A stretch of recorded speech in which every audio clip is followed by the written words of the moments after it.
ஓம் சாந்தி.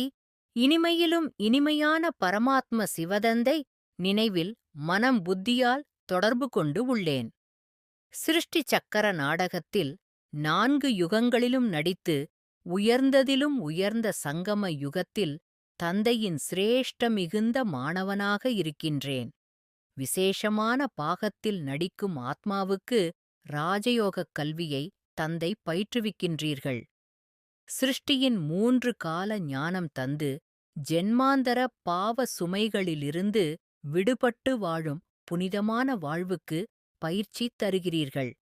தன்னை ஆத்மா என்பதை உணர்ந்து புத்தியால் தந்தையை அன்பாக நினைவில் கொண்டு எல்லையற்ற ஆஸ்திகளை தன்னுள் நிரப்பி தெய்வீக வாழ்வை வாழ வைக்கும் மன்மனாபவ மகாமந்திர பிரயோகம் கற்றுத் தந்திருக்கின்றீர்கள்.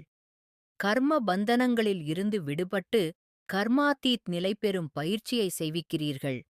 புதியதோர் கல்பம் ஸ்தாபனை நடைபெறுகிறது என்பதை உணர்ந்திருக்கும் என்னிடம் ஒரே தர்மம், ஒரே ராஜ்யம், தெய்வீக வாழ்வோடு நிரப்பித்தந்து சுகமாக வாழும் தகுதியை, அங்கீகாரத்தை தருகிறீர்கள்.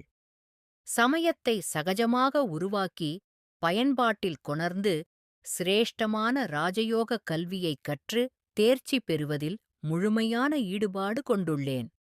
என்னைச் சுற்றி நடக்கின்ற நாடகத்தில் எமக்கும் ஒரு பாகம் தந்து சிறப்பாக நடிக்க வைத்து சீர்திருத்தங்களை செய்து சுயமாற்றத்தில் சிரேஷ்ட முன்னேற்றம் கொள்ள துணையை, உதவிகளை தந்து கொண்டே இருக்கிறீர்கள்.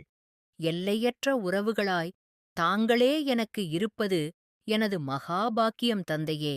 அனைத்தையும் தந்தையிடம் ஒப்படைத்து முடிவுக்கு கொண்டு வந்ததால் பலஹீனமான சம்ஸ்கார சுபாவங்களால் யாதொரு பிரபாவம் என்னிடத்தில் வருவதில்லை. கிடைக்கும் சமயமெல்லாம் ஆனந்தமாக அமைதியை அனுபவம் செய்விக்கிறது.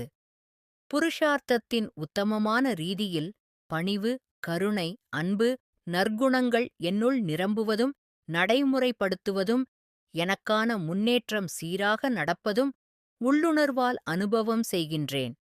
சம்பூர்ண பவித்ரதாவின் ஜொலிப்பு என்னுள் நிரம்பிக் கொண்டே இருப்பதால் தந்தையின் அன்பில் மூழ்கிய நிலையிலேயே சமர்ப்பணமாகி உள்ளேன்.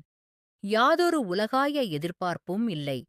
தந்தையோடு இணைந்து வாழ்வது ஒன்று மட்டுமே எமது பிரதானமான லட்சியமாக உள்ளது. கல்பத்திற்கு ஒருமுறை கிடைக்கும் இந்த மகாமகா பாக்கியத்தை முழுவதும் பயன்படுத்தி சிரேஷ்டமான சுபசங்கல்பம் கொண்டு தந்தையோடு இணைந்து சிவசக்தி சொரூபமாய் வாழும் வாழ்வு எமக்கு நிரந்தரமாகட்டும். நன்றி பாபா. நல்லது.